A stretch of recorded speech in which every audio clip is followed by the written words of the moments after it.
सर्वसामान्यांचा बुलंद आवाज आणि हक्काचे व्यासपीठ उदयवार्ता न्यूज चॅनलच्या वर्धापन दिनानिमित्त हार्दिक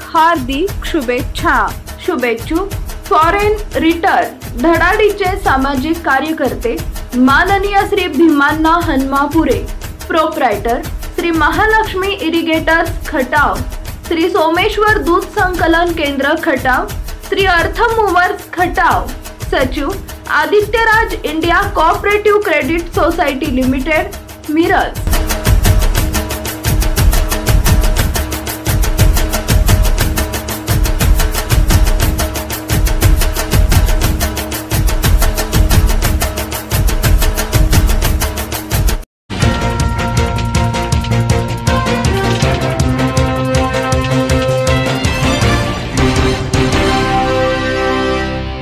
केंद्र सरकारची महत्त्वाकांक्षी योजना असलेली हर घर जल अर्थात जल जीवन मिशन योजनेची गतवर्षी 31 मार्चपर्यंत सर्व कामं पूर्ण करण्याचे आदेश दिले होते। त्यानंतर 3 वेळा मुदतवाढ देण्यात आली, तरीही निधी अभावी कामं पुढे सरकेनात। त्यामुळे जल जीवन योजनेच्या जिल्ह्यात पूर्णपणे बोजवारा उडाला आहे। गेल्या 4 महिन्यात अवघी 26 कामं पूर्ण झाली असून सुमारे 42 कोटी रुपयांची बिलं थकल्याने ठेकेदार अडचणीत आले आहेत। अद्याप 500 कोटी रुपयांचा खर्च प्रलंबित असून योजनेचं भवितव्य अंधारात असल्याचं चित्र दिसून येते। पंतप्रधान मोदी सरकारने 2019 मध्ये शपथ घेतल्यानंतर 15 ऑगस्ट रोजी स्वातंत्र्य दिनाच्या कार्यक्रमात हर घर नल हर घर जल या योजनेची घोषणा केली होती। ही योजना मार्च 2024 पर्यंत पूर्ण करण्याचं उद्दिष्ट होतं।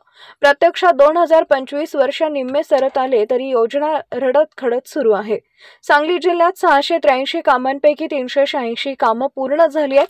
त्यामुळे अजूनही सुमारे 300 कामं सुरू आहेत, तर पूर्ण झालेल्या कामातील केवळ 196 योजनांचं हस्तांतरण झालं आहे। यापूर्वी मुदतवाढीमुळे योजनेच्या खर्चात 132 कोटींची वाढ झाली होती। आता आणखी मुदतवाढ दिल्यामुळे योजनेच्या खर्चात आणखी वाढ होण्याची शक्यता आहे। संत गतीनं सुरू असलेल्या कामांमुळे ही योजना पांढरा हत्ती बनत चालली आहे। सुरुवातीचा खर्च 792 कोटी 21 लाखांचा अपेक्षित होता। प्रत्यक्षात हा खर्च आता 924 कोटींवर गेलाय। कामं रखडली तर हा आकडा लवकरच 1000 कोटी पार करण्याची शक्यता आहे। लोकसभा निवडणुकीच्या तोंडावर जिल्हा परिषद माजी पालकमंत्री सुरेश खाडे यांनी बैठक घेऊन आढावा घेतला होता। यावेळी 31 मार्च 2024 पूर्वी कामं पूर्ण करा अन्यथा कारवाईचा इशाराही दिला होता। मात्र ना योजना वेळेत पूर्ण झाल्या ना कुणावर कारवाई झाली, परंतु ग्रामपंचायत स्तरावरील अंतर्गत राजकारणामुळे कामांमध्ये अडथळे जास्त येऊ लागले। गेल्या 4 महिन्यात पूर्ण झालेल्या कामांमध्ये केवळ 20 योजनांची भर पडली आहे। यंदा फेब्रुवारीमध्ये या योजनेत 363 कामं पूर्ण झाली होती।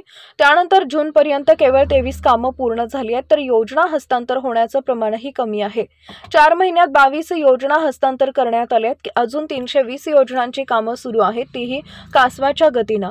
यामुळे स्वतःच्या घरातून नळ पाणी येण्याची प्रतीक्षा ग्रामस्थांना अजूनही काही काळ करावी लागणार आहे।